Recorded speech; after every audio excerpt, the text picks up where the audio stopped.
Bows, TKOs, yeah. Bows, TKOs, we got bows, TKOs, yeah. Bows, TKOs, we got bows, TKOs, yeah. Bows, TKOs. Bows and TKOs. We are live, episode 97, coming at you on this beautiful Thursday afternoon from the Valley. I'm your host, Shane Gillette, for this weekly MMA podcast, streaming anywhere you get your podcasts and videos on YouTube. And what a show we have this week. We got fights that have been announced. The past few days, there's been a plethora of summer fights announced. We had PFL action to recap from last week, UFC Fight Night Des Moines, Iowa, and back to pay-per-view this weekend, UFC 315 back in Montreal, Canada. So yeah, really excited for today's episode. We're nearing the dead heat of the summer here in the Valley. It has been a beautiful April, still low 90s, a lot of 80 days here. So enjoying the, reasonable weather, trying to be outside as much as I can. Got to go to Canyon Lake with my neighbors for the first time. First boat lake experience in the desert. Awesome lake. It's much like the name. Big canyon slides on each side. Had a really good time. My Avalanche lost Game 7. Definitely heartbroken about that, especially after Mikko Rantanen had a hat trick to end their season. Started the next round with a hat trick as well. NBA playoffs have been great. All the road teams winning. Round 2 has been pretty wild. And my Angels are just playing Angels type of baseball. It's a little depressing.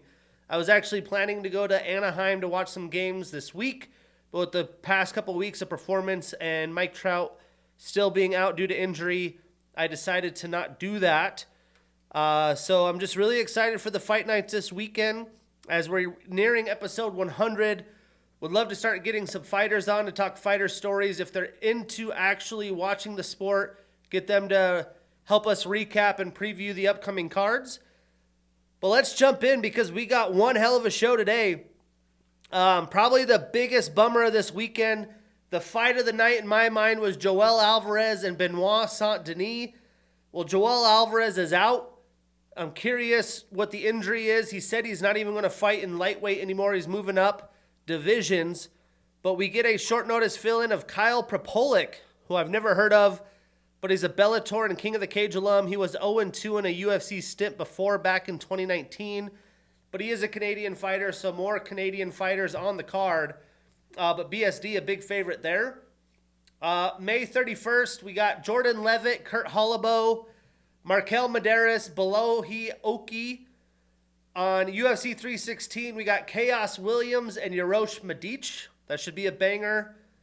Another injury is Johnny Walker's out of his fight against Bredson Ribeiro. So insert Azamat Murzakanov. He's coming off that suspension.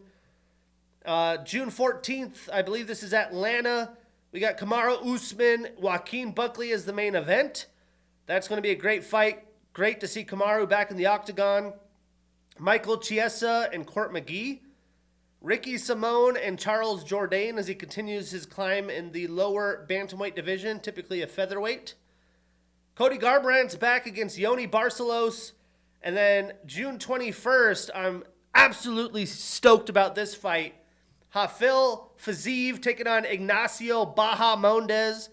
We'll see a lot from Ignacio this week as he's part of Bilal Muhammad's team. We got Jack Hermanson, Gregory Rodriguez, UFC 317. See RoboCop back in there against a vet. Viviane Araujo taking on Tracy Cortez as well. July 12th, we have Calvin Kattar and Steve Garcia in a fun, striking, friendly battle. July 26th, we got Asu Almabayev and Ramazan Tamirov. UFC 317, we have... that's a replicate. Moving on to UFC 318 in New Orleans, July 19th. Again, the headliner, Max Holloway, Dustin Poirier, BMF. Marvin Vettori, Brendan Allen. The scrap in the casino is finally a scrap in the octagon. We got Adam Fugit taking on Islam Dulatov. And then even fights into August booked. We have Andre Lima, Felipe Bunes, August 2nd. Piera Rodriguez, Ketlin Souza. And August 9th, Julius Walker taking on Rafael Cerquera. And we'll talk about it at the end of the show, but next week there is no UFC as there is a week, or actually we're back to the week off before a week off, back to the Apex before a week off. So next week's episode or the next week after, I will preview the rest of the summer, hoping that the rest of the pay-per-views are filled out. We're still trying to wait on the Alex Pereira fight, John Jones fight, UFC Chicago potentially, because I would love to go to that one. So lots of things still to be announced. And then on a roster standpoint, some interesting things going on.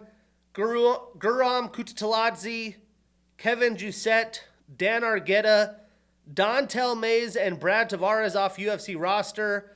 Guram, a little bit of a shocker. Supposedly Brad Tavares is a free agent. He played out his contract, so maybe you'll look at other options. But some big names no longer with the UFC. We're seeing that more and more with the Contender Series and all the young fighters coming in.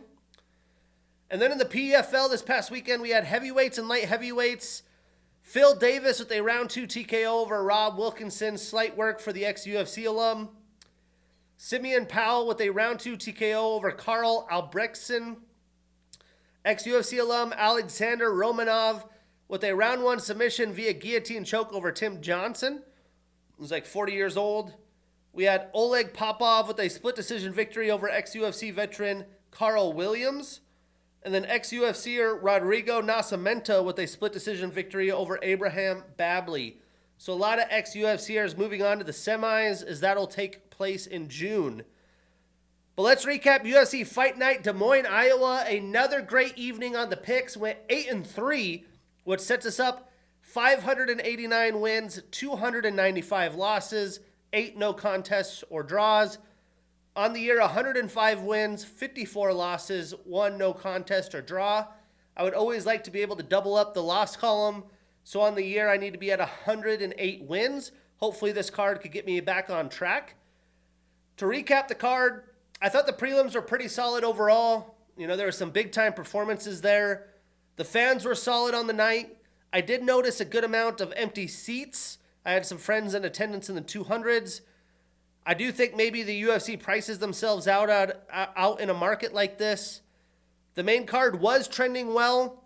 I thought until the co-main and main, which I thought would save the show, Bo Nickal getting shut down quickly and Deiveson turning into Ryan Hall against Cory, and Cory just demolishing him while he was doing that.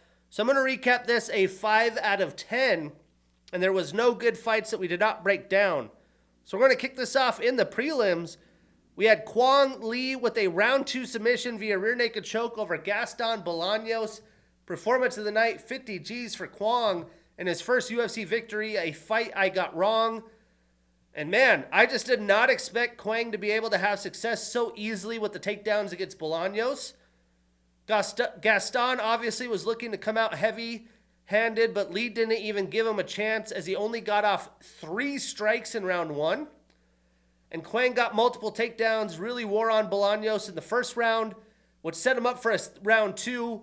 When he got another takedown, he was able to work quickly and sink in a deep choke. Statistically, Gaston only landed 8 total strikes, 5 of them significant. Quang landed 33 total, 10 significant, but he was 4 for 7 in takedown attempts. Pretty much if he wanted it, he got it. He had a submission attempt in 5 minutes and 40 seconds of control time. So really controlled the entire fight here. But Quang ends that 2-fight winning streak, gets his first UFC win while starting a new winning streak. And Gaston starts a new losing streak. He's 2-2 in the UFC. So what's next? Well, I would like to see Gaston square up with Christian Quinones. And for Quang, he could fight Cameron Smotherman. Moving on, what a showing here by Gillian Robertson with a round 2 TKO over Marina Rodriguez. And this fight, as expected, was complete domination from Gillian. Marina wasn't able to get anything going or do a very good job of defending takedowns from Robertson. And that led to Gillian controlling her for the entire fight wearing her down until she was in a dominant position and just raining down ground and pound on Rodriguez. Marina definitely had her moments in her career. At one point, when she was with the UFC, she went on a 4-fight winning streak with wins over Mackenzie Dern, Yan Xiaonan, Michelle Watterson, and Amanda Ribas, which I think most people, that's a really great run there. But, she had a tough go. She almost fought for the title, took some losses. And as she's gotten older, she didn't really evolve her game, especially on the defense for grappling. And then she had decided to retire on the evening. Congrats to Marina Rodriguez on her UFC career. But statistically, she only got 7 total strikes, 4 significant. She did have a submission attempt. Gillian landed 73 total, 16 significant.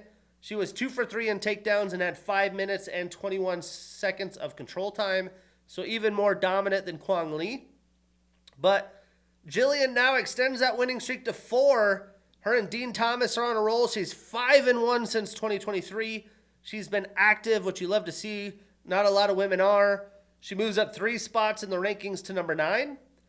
And Marina finishes her career on a 3-fight losing streak, going 1-4 since 2023. She was still active, though. So what's next? Well, Gillian called for Lemos. I love that. I think it should happen. I'm not sure if Amanda Lemos wants anything to do with Gillian Robertson, so we'll see if that happens. But if not, I would love to see her fight Mackenzie Dern.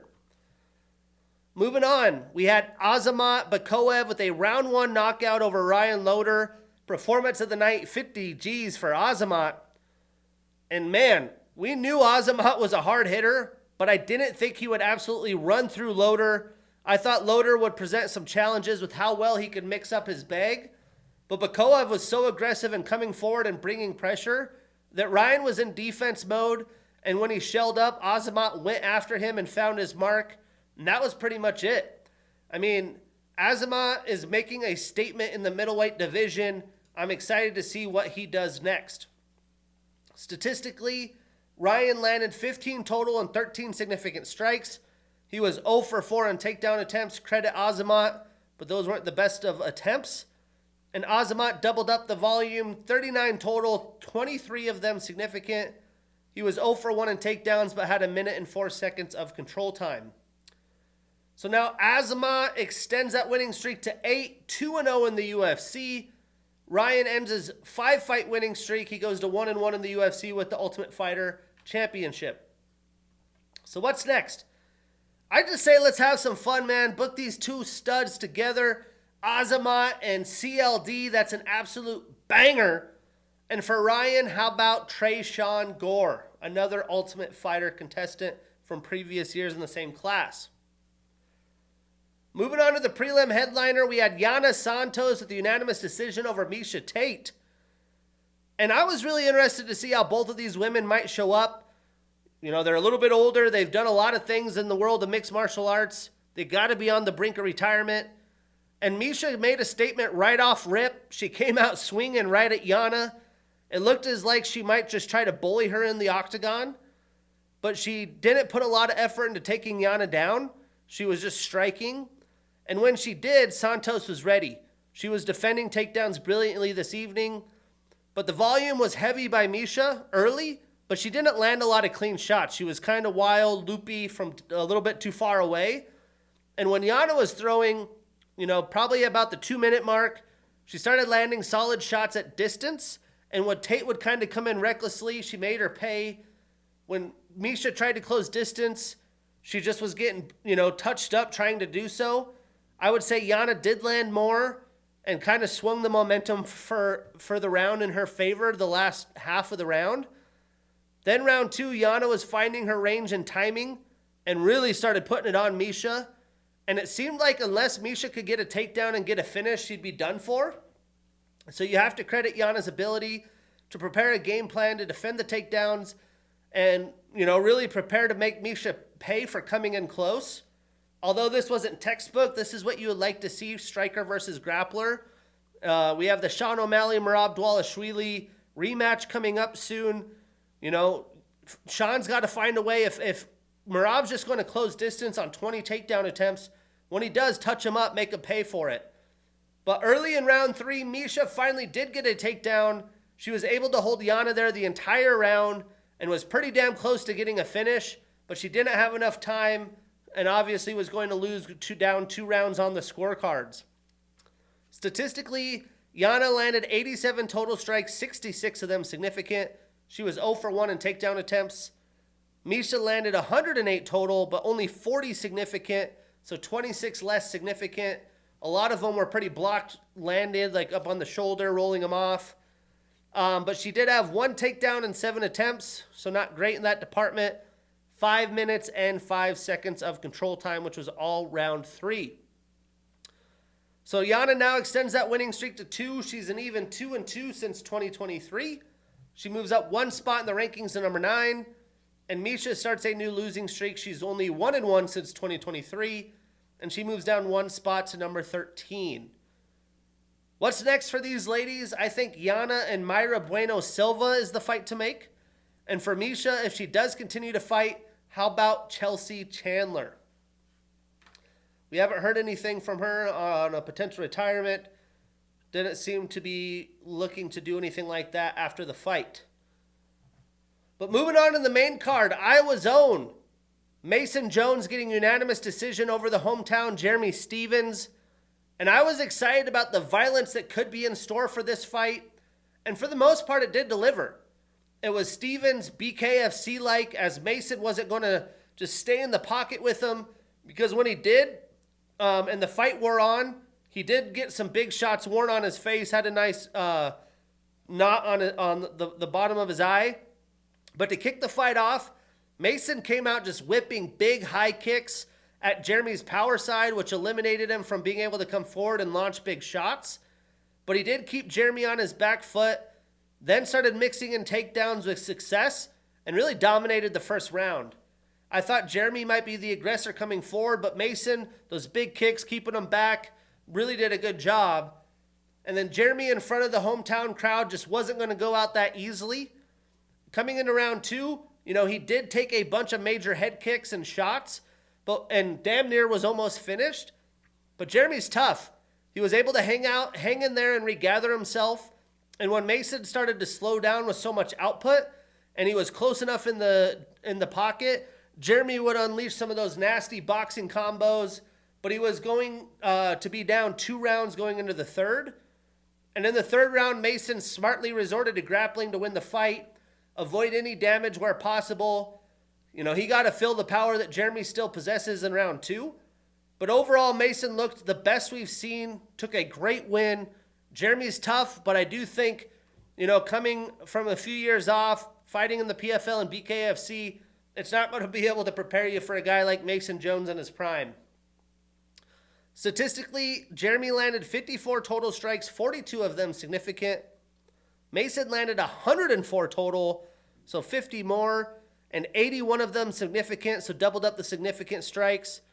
But he had 8 takedowns in 12 attempts, dominated in that department, and had 6 minutes and 3 seconds of control time.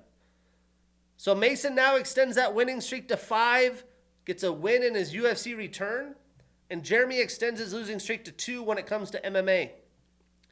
So what's next? Well, Jeremy signed a 1-fight contract to return as he betted on himself. I don't think we will see him fight in the UFC again. But for Mason, I think Jamie Malarkey would be a fantastic scrap. Let's let him kick it up a notch. Moving on, we had Montel Jackson with unanimous decision over Daniel Marcos.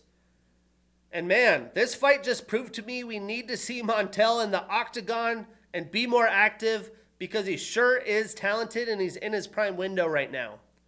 And Montel, his nickname's Quick for a reason. He was lightning quick with a just nice 1-2 down the middle, and he just rolled Daniel with it the whole evening. And after Montel pieced up Marcos on the feet, because he had a big speed advantage, Marcos resorted to grappling. Both men actually got takedowns in round 1, but Montel easily took the round. Round 2 was much of the same while the fight was on the feet, and Montel did a great job defending takedowns. And when he did get takedown, he did a really good job getting back up on his feet, which is definitely defeating when you're getting outstruck or taking the guy down, you can't keep him there. But you could see that the ability of Jackson to not let Daniel take him down and control him really got to him mentally. And in round 3, Daniel looked pretty much defeated.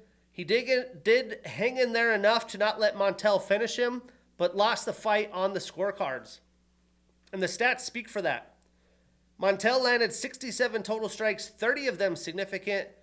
He went 2 for 8 in takedowns, although that's, he was just mixing it in. That wasn't a focal point. He had a submission attempt in 3 minutes and 37 seconds of control time. Daniel landed 24 total strikes, 17 of them significant. He was 3 for 7 in takedowns and had 5 minutes and 45 seconds of control time. So Montel extends that winning streak to 6. He's 3-0 since 2023, once a year. He's fighting. He moves up 1 spot in the rankings to number 14. And Daniel suffers his first pro loss. He's now 5-1-1 in the UFC. And again, let's get Montel back in there quickly. Let's put him against Kyler Phillips. That's a banger. And for Daniel, how about Victor Henry? Moving on, we had Daniel Rodriguez with a round 3 knockout over Santiago Ponzinibbio. And this fight, as I expected, was a complete kickboxing slugfest. Daniel was coming forward and pressuring Santiago with nice combos, but Santiago was landing nice low kicks early, and it was eating D-Rod's legs up pretty bad. But Daniel was landing more volume with the cleaner shots. Ponzinibbio got some nice shots in, but he didn't follow it up. It was more 1-2 strike combos, lots of big hooks as expected. And then Santiago resorted to grappling in round 2. He didn't have much success, and D-Rod almost had him finished. But we've seen this a lot of times with Santiago. He finds a way to bounce back. And by round 3, both men were pretty gassed, but showed a lot of heart. I mean, these guys are almost 40 years old with a shit ton of pro fights under their belt. But D-Rod just went full send after landing another precise strike. Wanted to get the finish. Got a beautiful knockout finish. I mean, this is the shit the fighter will, dream of. The replay, the photo of Santiago being knocked out on his feet after getting back up while D-Rod screaming in the camera. The aftermath was insane. That's the shit that the fight fans love to see. I mean, Santiago had no idea when he woke up he was knocked out. He tried to keep fighting. So, awesome moment there for D-Rod. That's got to be sweet. He talked about it on the Ariel Helwani show this week. Love to see it from the veteran. Statistically, Santiago landed 50 total strikes, 49 of them significant. He had 1 takedown in 8 attempts, 44 seconds of control time. And Daniel landed 70 total strikes, so about 20 more, 66 of them significant, so about 17 more significant with a knockdown. Santiago starts a new losing streak. He's 1-3 since 2023. And Daniel extends that winning streak to 2. He is 2-2 since 2023. So what's next? Well, I think Santiago and Gunnar Nelson should be next. And for Daniel, Nicholas Dalby would be ideal. He may need some time off after a finish. So if not, maybe Brian Battle if he's out for an extended amount of time. We all thought this could be the Bo Nickal coming out party. Boy, was I and many others wrong, as Reinier de Ridder got a round 2 TKO over Bo Nickal. Performance of the night, 50 G's for RDR. And I don't know. I thought when both of these guys would get into grappling exchanges, Bo would dominate.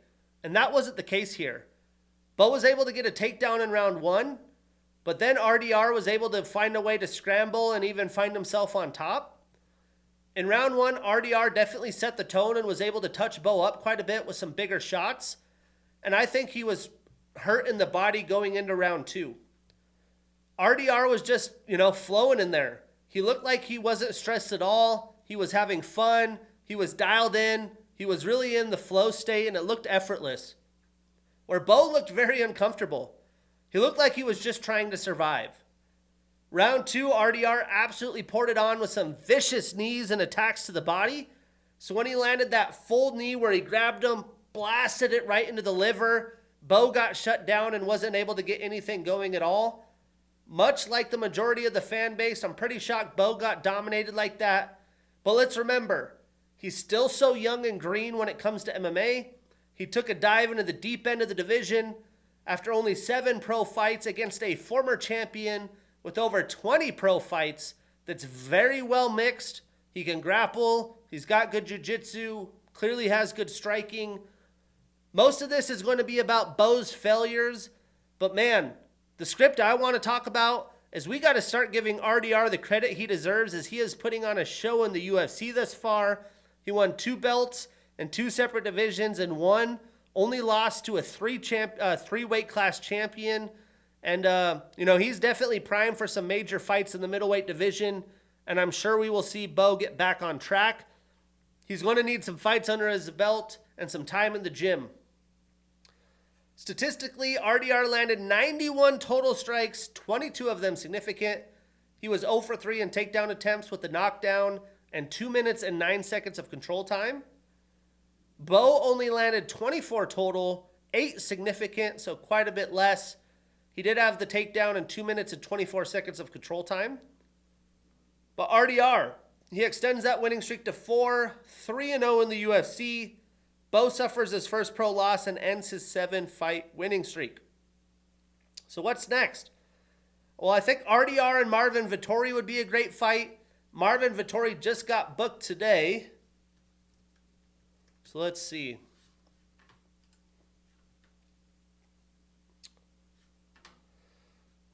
Well, we got Marvin booked, Brendan Allen booked, rumor of Paulo Costa fighting Roman Kopylov, which I hope happens.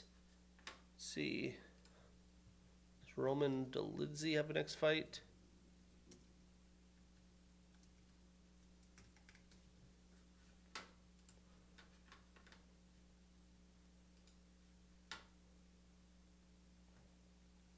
He's coming off a win against Marvin Vettori. He might want to fight up higher in the rankings, but I would love to see RDR and Roman Dolidze. For Bo, I hope he looks to stay active. He's had plenty of time in between fights. I do think he needs more octagon time. So I'm thinking a match like Andre Muniz or even Gerald Meerschaert would be appropriate for Bo Nickal. Moving on to the main event. We had Cory Sandhagen with a round 2 TKO over Deiveson Figueiredo. Performance of the night, 50 G's for Cory. And the moment this fight was booked, I was absolutely stoked. But man, this just kind of felt like a dud feeling to finish the card. I'm not sure what the hell Figgy saw and wanted him to make an attempt to just sit there and get into leg entanglement situations with Cory, especially going back to it over and over after Cory just sat there and pounded his head against the mat with some nasty hammer fists. He wasn't close to getting a submission like a heel hook or an ankle lock. It seemed like he was just kind of trying to put Cory's knee in bad positions, and I feel like that just pissed Cory off even more. So in round 2, Cory was super aggressive with his strikes, had a beautiful blast double that put Figgy flat on his back, and Figgy didn't fight back from this or try to get up. I put here, I was curious if maybe Figgy came in injured.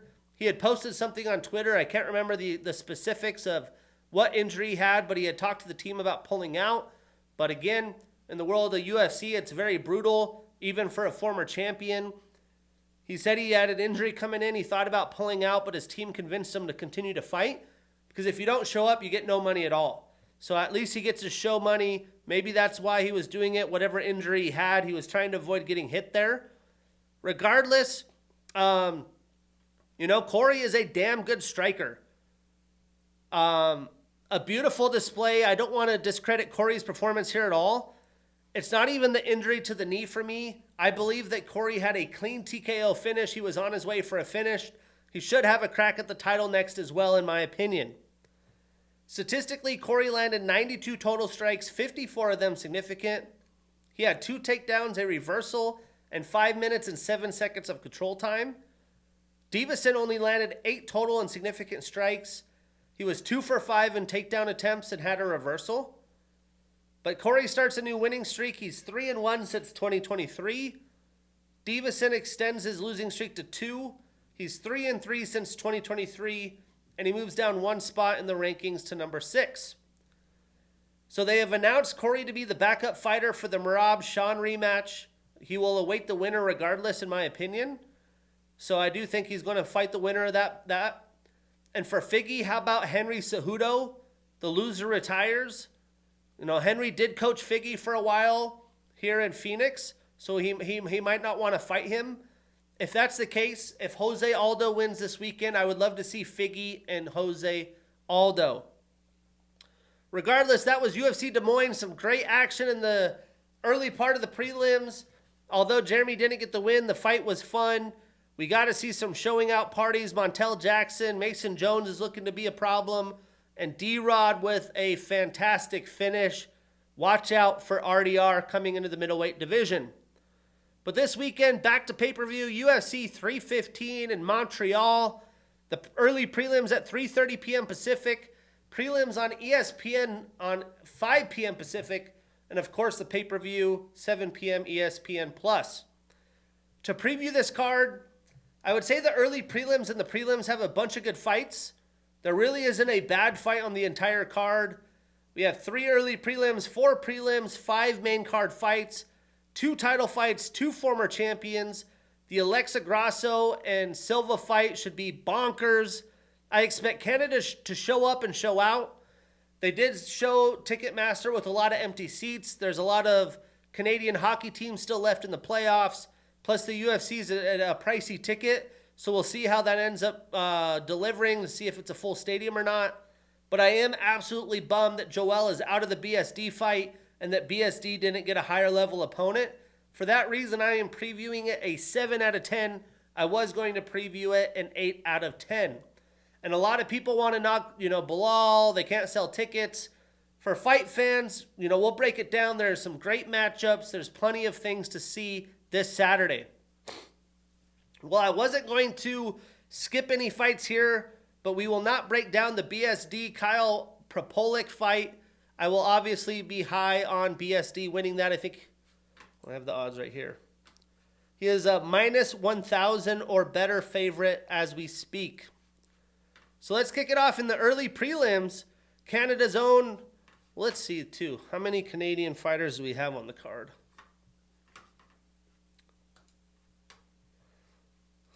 So not in the main event, not in the co-main.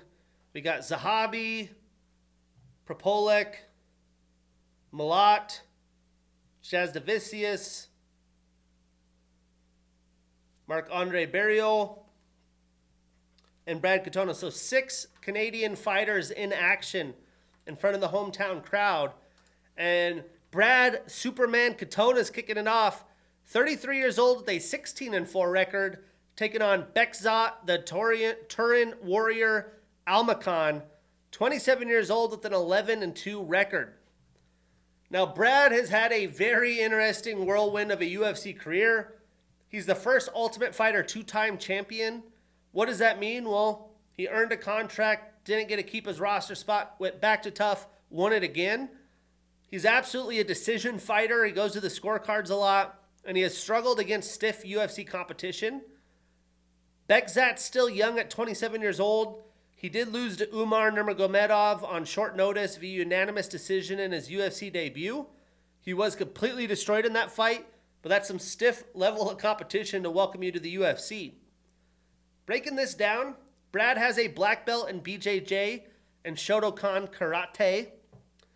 He's the first Ultimate Fighter 2-time champion, TUF 27-31. He's a Brave alum and former champion. He's on a 1-fight losing streak, 2-2 in his UFC return.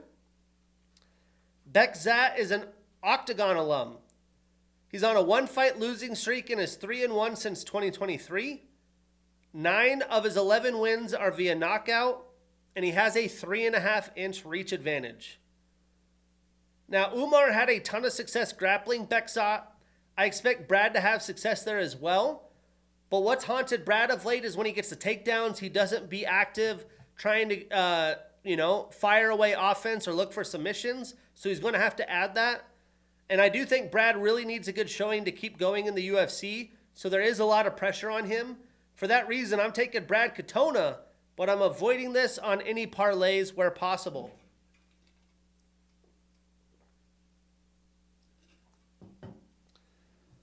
Moving on, we have Jeongyeong, the Korean Tiger Lee, 29 years old with an 11-2 record, taking on Daniel Willie Cat Santos, 30 years old with a 12-2 record. Now, Daniel hasn't fought since 2023. He's 2-1 in the UFC. He's in the middle of his prime now at 30 years old and needs to show up in a big way. He's had 6 canceled fights since signing with the UFC. He's a well-rounded fighter, but is taking on another well-rounded fighter in his prime at 29. And Lee is also looking to avenge a loss, so this should make for a fun fight. So what I'm saying by there's some quality fights, like this is all great matchmaking. These are going to deliver to be great fights in my opinion. Breaking it down, Jeongyeong is a road to the UFC alum. He's on a 1-fight losing streak. 4 of his 11 wins are via knockout, 3 via submission, so 7 of his 11 wins via finish.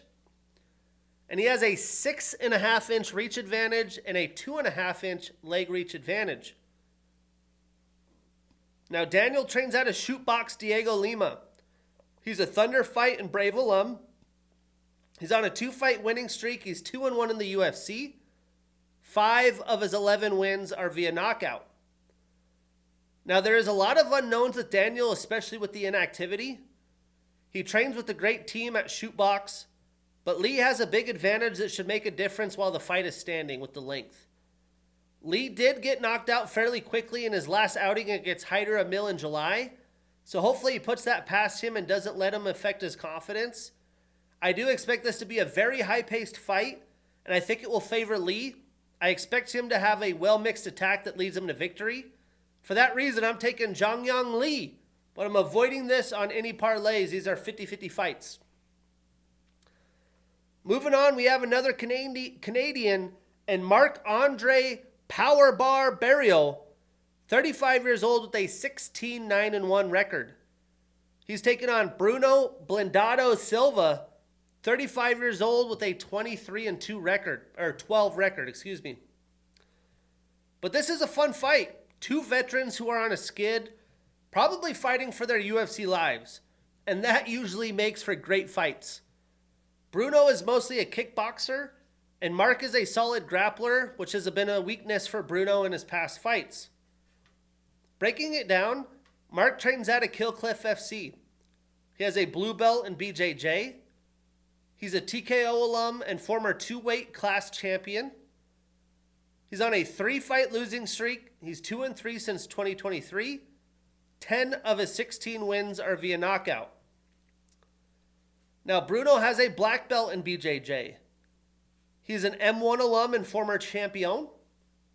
He's on a 4-fight losing streak and is 1-4 since 2023.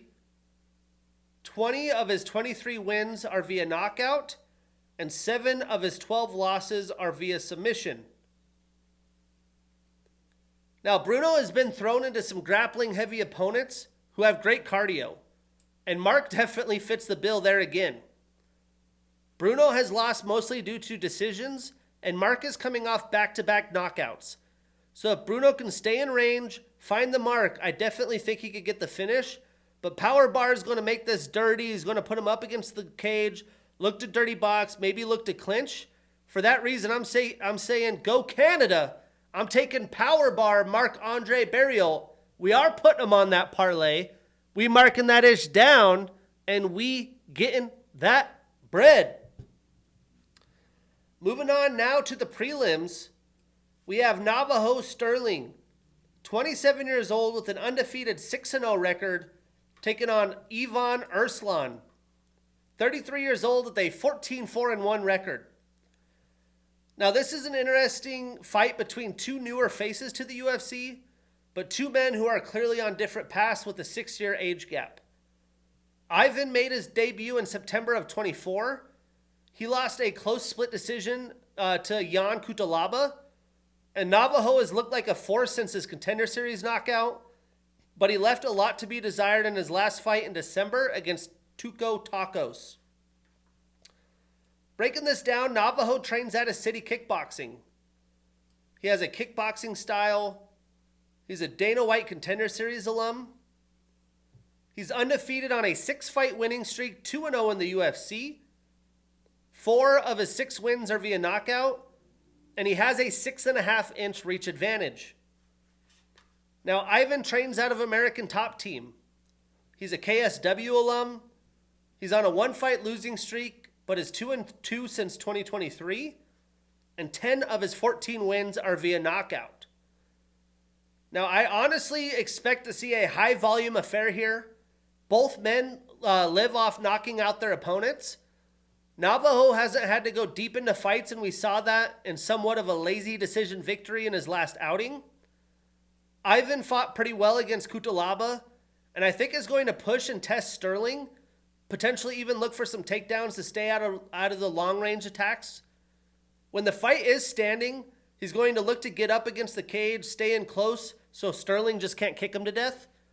I wouldn't be shocked if we see a highlight knockout by Sterling here, who's a 300 or better favorite. But I'm going with the underdog.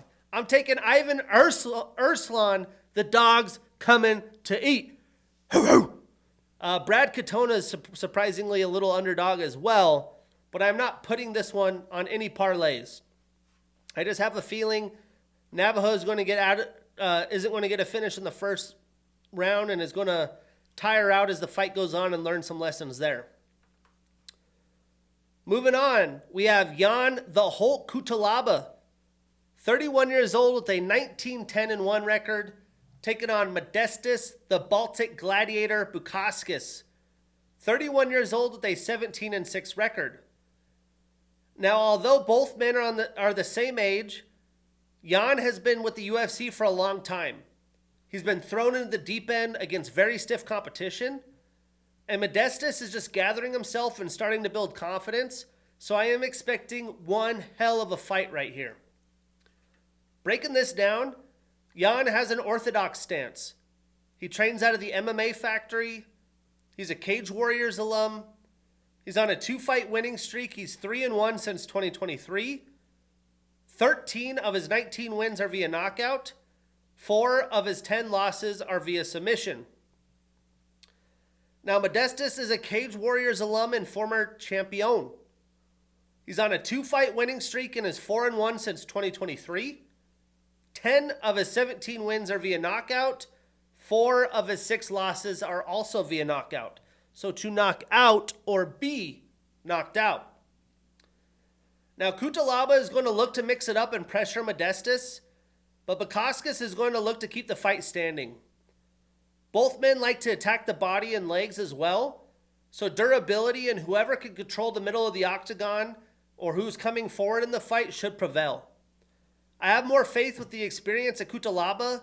He's hitting his peak in form right now as he's only 31 years old, although he's been with the UFC forever.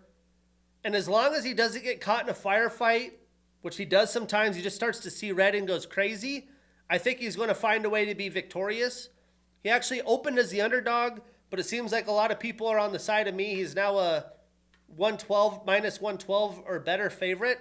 I'm taking the Hulk, Jan Cutelaba, but I'm avoiding this on any parlays where possible. Again, great matchmaking.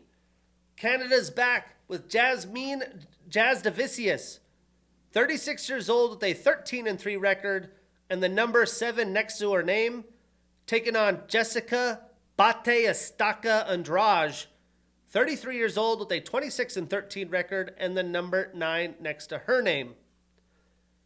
Now, Jasmine's on a tear right now. She is fighting in Canada for the 4th time in her last 7 fights. I think Jessica is more powerful, and I do think her size fits her better in the strawweight division. Jasmine's going to have a good size and length advantage to keep Jessica at range, and will look to take her down and kind of grind the energy away from her slowly. She wants to make it an ugly fight, not a slugfest. But breaking it down, Jasmine trains out of Niagara Top Team. She has a brown belt in BJJ. 2 of her last 4 fights have been performance of the night. She's showing up. She's showing out. She has the largest strike differential in a UFC women's bout. She had 326 versus 26 against Priscilla Cajera. She's on a 4-fight winning streak and is 6-1 since 2023. And she has a 6-inch reach advantage and a 3-inch leg reach advantage.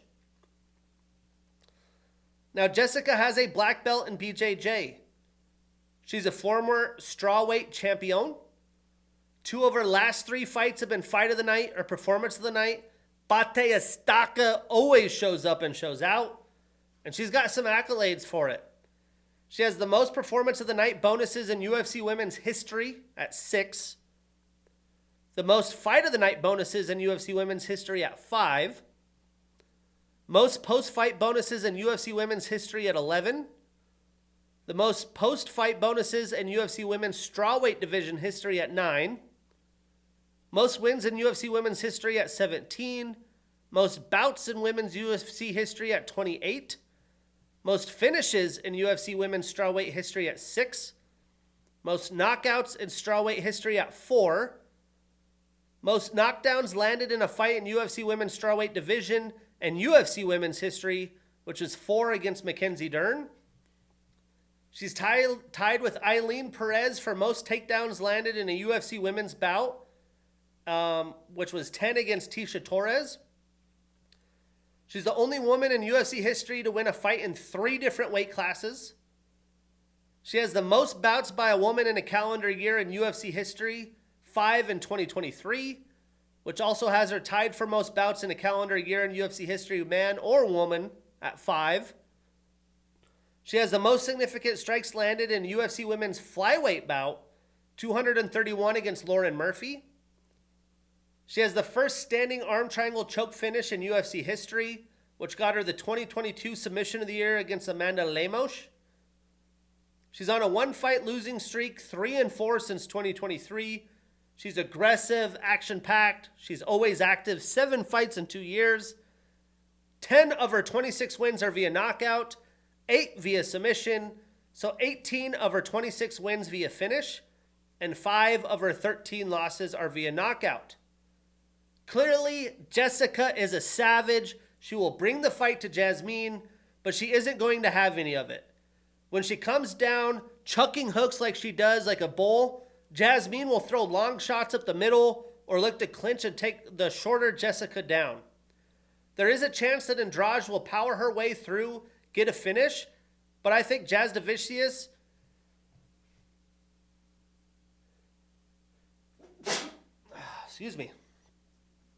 I think Jazz Deiveson is going to have the advantage the longer the fight goes on, and I think it's going to play into her favor. And apparently the sports books and everyone else is thinking the same, as Jessica actually opened up as a slight underdog, or if I remember right, even a favorite. Now she is plus 250 or higher underdog. Jasmine minus 320 or better favorite. So I think the books are on my level. I'm taking Jasmine, Jazz Deiveson. I am putting her on that parlay. We marking that ish down, and we getting that bread.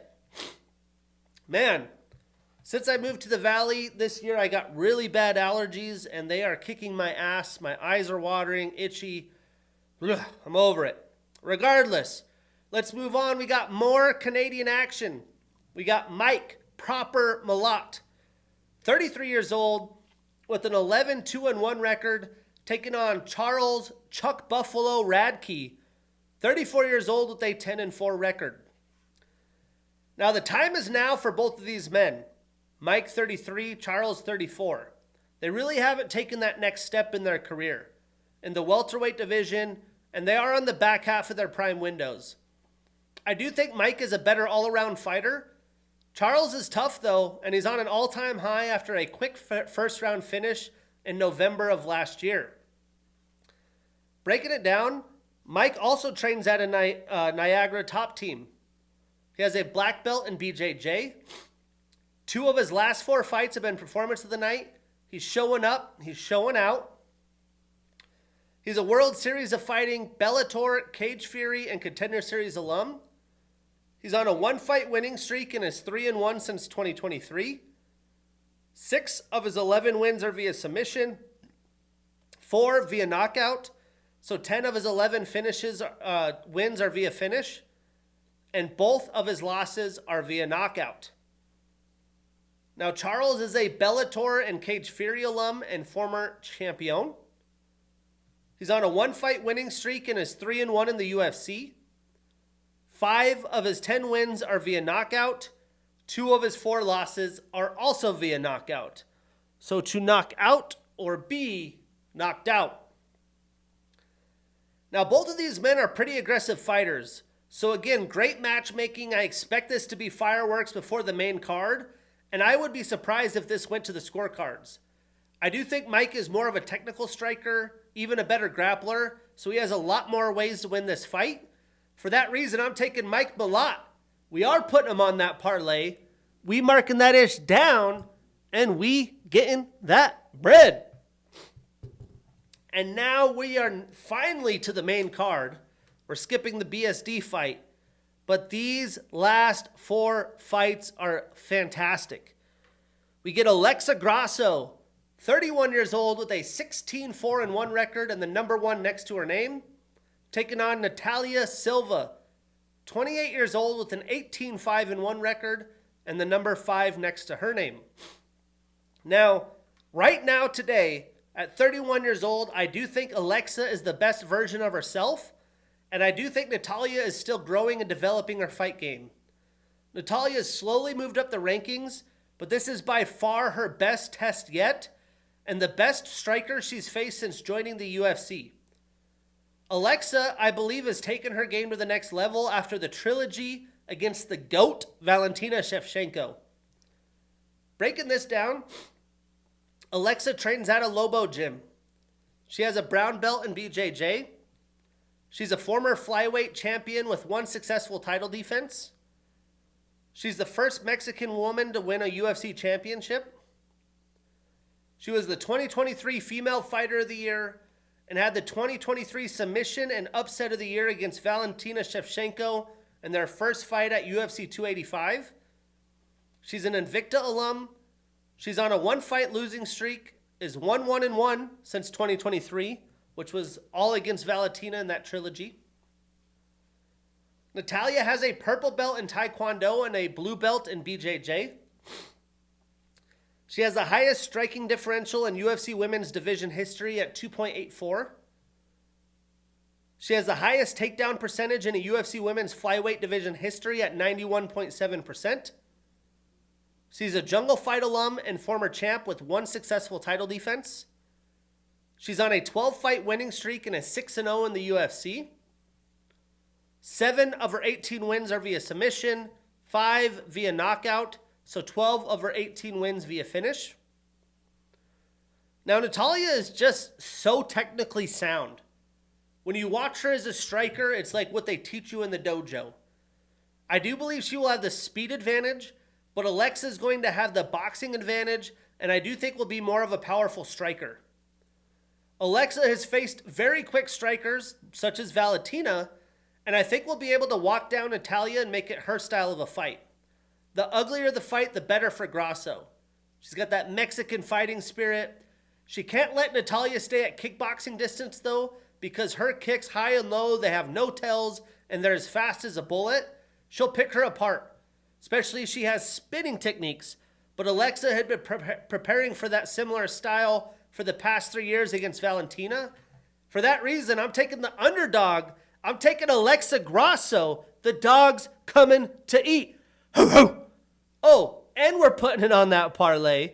We marking that ish down, and we getting that bread. I love Alexa here as an underdog. If you don't know, now you know. Moving on, we have Jose Jr. Aldo, 38 years old with a 32-9 record and the number 11 next to his name, taking on Canada's Ayman Zahabi, 37 years old with a 12-2 record and the number 14 next to his name. Now, I'm a little shocked that this fight is the fight that they gave to Aldo. I am hoping we see a savage display in the octagon, and he reminds the MMA world what he's capable, especially because he got wrestled to death against Mario Batista and Merab Dvalishvili. So we should be able to see his striking skills on full display in this fight. Breaking it down, Jose has a boxing and BJJ style. He's an orthodox fighter. He's got a black belt in BJJ and Luta Livre. He won gold in the 2004 CBJJO World Jiu-Jitsu Cup. He's the former featherweight champion, a two-time champion with 7 successful title defenses. He was also an interim champ. Due to his prior retirement, he's already inducted into the UFC Hall of Fame. He has the most successful and consecutive title defenses in UFC featherweight history at 7. The most title fights in UFC featherweight history at 11. He's tied with Max Holloway for the most finishes in the UFC WEC featherweight division history at 11. He was also the WEC featherweight champion with 2 successful title defenses. This guy's whole career has been title fights since he was a young lad. He was the youngest champion in WEC history at 23 years old and 70 days. He had the most consecutive wins in WEC history at 8.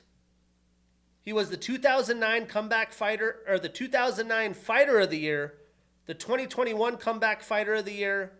He had the 2014 Fight of the Year against Chad Mendes at UFC 179. He's a Jungle Fight and WEC alum.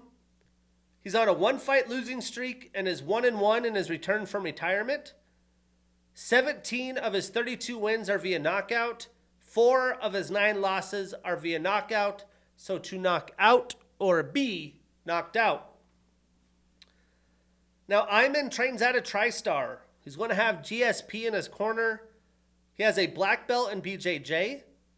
He's on a 5-fight winning streak. 6 of his 12 wins are via knockout. 1 of his 2 losses are also via knockout. So to knock out or be knocked out. Now, Ayman should be full of confidence right now. He's going to try to make this his style of a fight. He may even look for some takedowns. But he's not going to let Jose come right at him. I don't expect a lot of grappling. I do expect a fun, violent affair here, so don't blink. But I'm taking Jose Aldo. We are putting him on that parlay. We marking that ish down, and we getting that bread.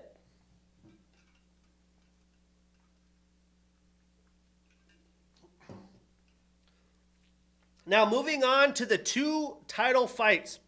We have Valentina Bullet Shevchenko, 37 years old with a 24-4-1 record, taking on Manon the Beast Fiorot, 35 years old with a 12-1 record, and the number 2 next to her name.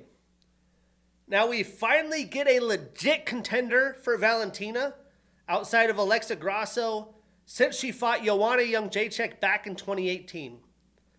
Manon has had 2+ years just beating really good fighters, Erin Blanchfield, Rose Namajunas, and Caitlin Chookagian. Manon has a style much like Grasso with heavy hands, good kicks, and is just very powerful for the division, and she does bring forth a lot of volume.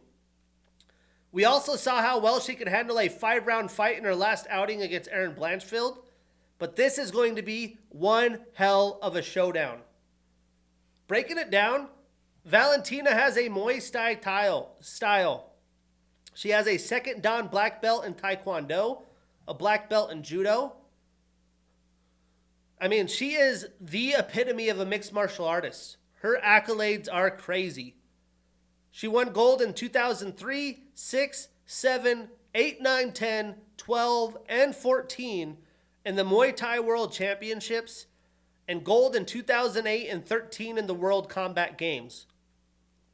She's the first Kyrgyzstani UFC champion. She has 7 successful title defenses in her first reign. This would be her first in the second if she wins. She has the most consecutive title defenses in UFC women's flyweight division history since 7. Since the UFC changed their belt and added rubies, she's the first fighter with a full ruby set. She has the most consecutive single title defenses by a woman in UFC history at 7. She was the first woman to defend the flyweight championship in the UFC. She's the first and only 2-time UFC women's flyweight champion. She has the most wins in UFC women's flyweight division history with 10. The most consecutive wins in flyweight history at 9. The most knockout wins in UFC flyweight at 4. Most total fight time in flyweight at 3 hours, 42 minutes, and 47 seconds. The longest average fight time in the flyweight division, 18 minutes and 34 seconds. She has the most takedowns landed in the flyweight division at 47. The most control time at 1 hour, 25 minutes, 33 seconds.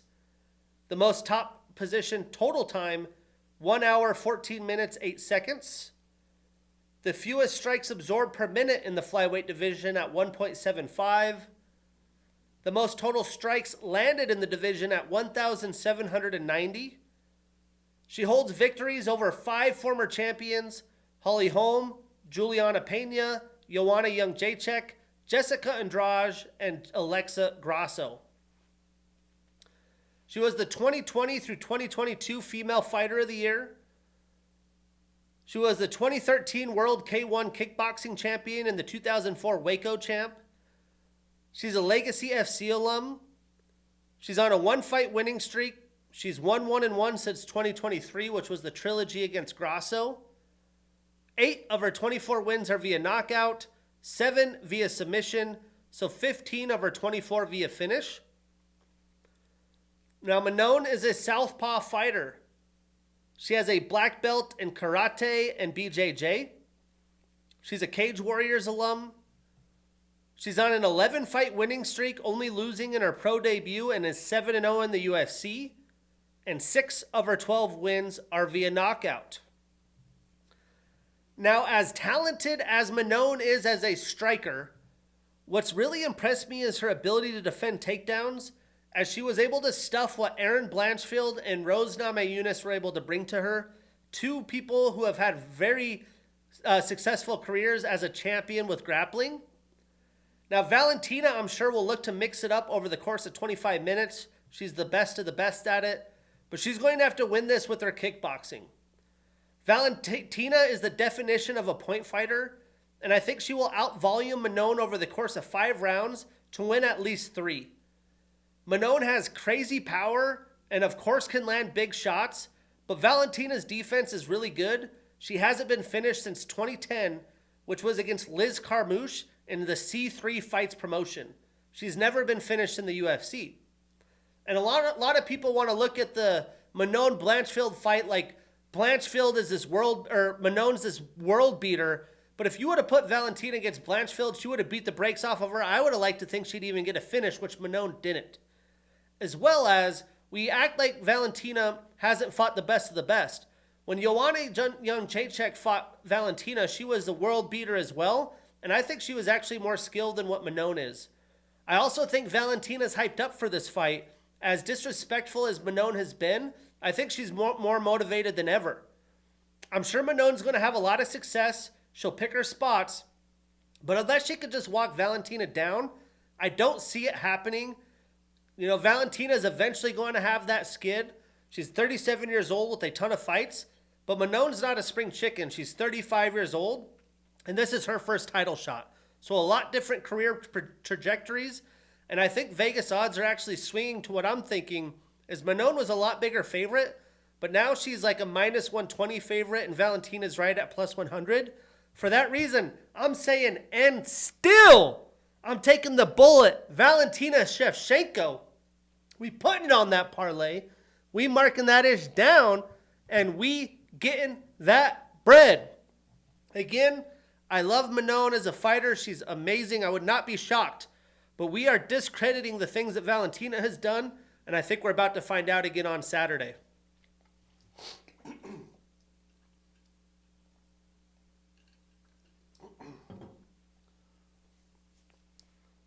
I just hope we get some awesome fights, man. Especially here in the main event. We have Bilal, remember the name Muhammad. 36 years old with a 24-3 record, taking on Jack Della Maddalena, 28 years old with a 17-2 record, and the number 5 next to his name. And obviously we know the chaos that had come. There was a mix-up in fighters. Jack was actually going to fight Leon Edwards. Then they gave him the title fight because of Shavkat's injury, so on and so forth.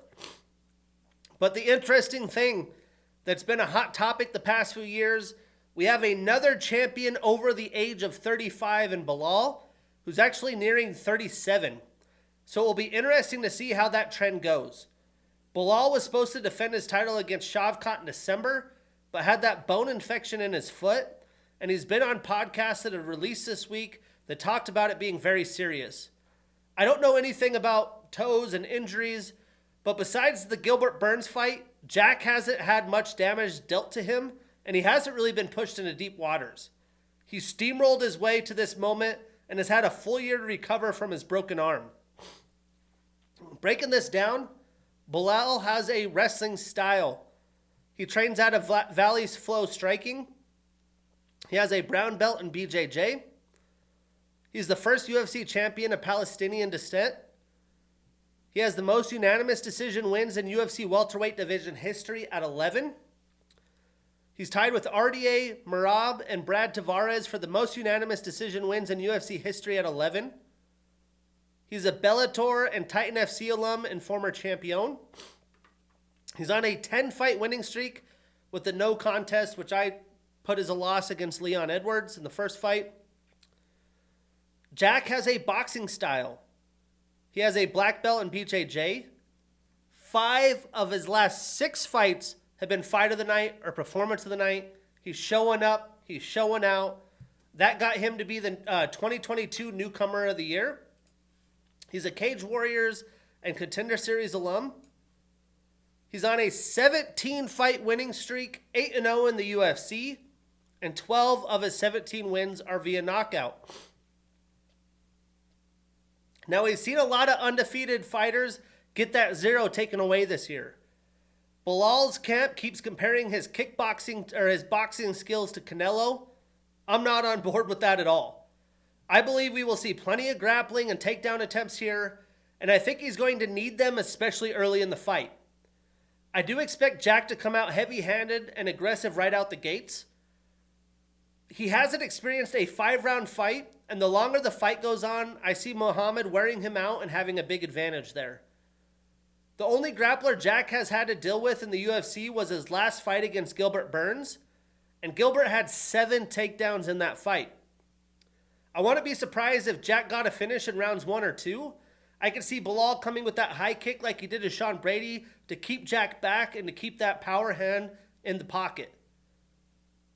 But I do think Belal's going to take this fight everywhere. He's going to teach Jack a cardio and championship lesson before his prime window. Again, Belal nearing 37, there is a chance that he could get it taken down, but I do think he continues the winning streak here. I'm also going and still remember the name Belal Muhammad, but I am avoiding this on any parlays where possible.